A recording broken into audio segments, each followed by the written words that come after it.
Well, I grew up in a church. My mother was very church, you know.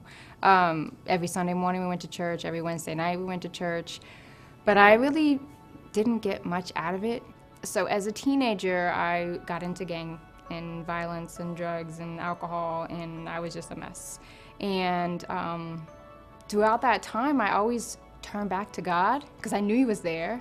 And I would turn back to Him and I would be like, forgive me, I'm sorry, you know, let me live my life right, I'll live my life for you. And I'd get that feeling again, and I'd start going to church, and then I don't know what it was, but I always strayed away. It was just, nothing ever really hit me to where this is rock bottom, you need God in your life. The day I died, that's pretty much what I call it, but I was pregnant with my 5th child, going into labor, you know, did this 5 times, I'm good, you know. And complications started and the baby's heartbeat kept going down, and I just, you know, I could hear the nurses and everybody saying, you know, we've got to turn her, we've got to, you know, get the heart rate up, the heartbeats, you know, we're losing the baby, and prepping me for a C-section. And in my mind, I'm just like, I'm not losing this baby. I have got to save my son. And I didn't even think about myself at that moment. I thought, I've got to save my son. And the doctor moved me around so that the heartbeat would go, and once I heard it wasn't, I just started pushing. And I took everything in me and I pushed him out. And I waited, and I heard his little whimper. And then I realized that I was in trouble. Everything started to get loud, but it was loud, but it was away. It was, you know, the sound was so much commotion. There was so many nurses and doctors. I remember thinking that it's unfair for me to die like this because I wasn't a good mom at all. I did not give them that chance to want to be that. And it was killing me, but I knew there was nothing I could do about it right then and there. I knew there was God. I knew that He was there, and there were so many things that I felt like I could never be forgiven for.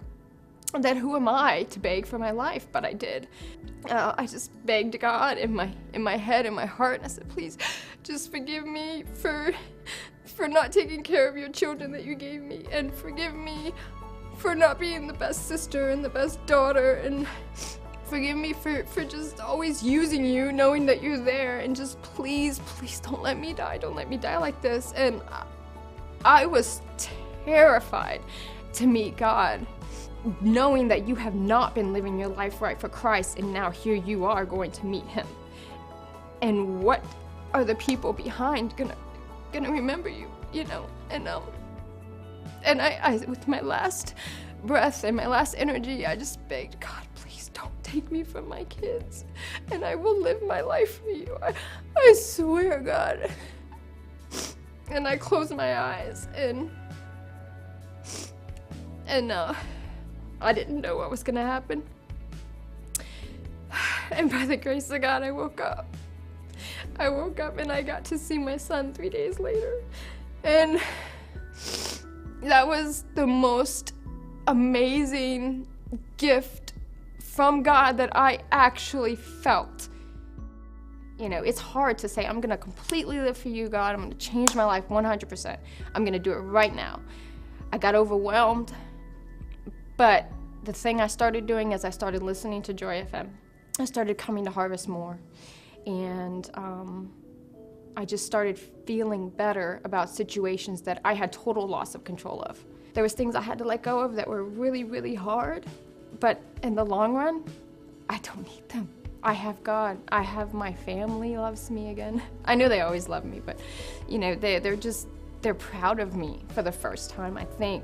I finally got involved with Harvest enough to say, I need to reach out to people. I need to get involved in a small group. I need to do everything I can to get myself in this door.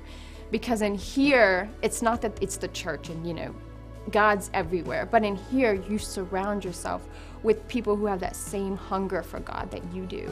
And it's so much easier to live for him, seeing what he's done for all these people.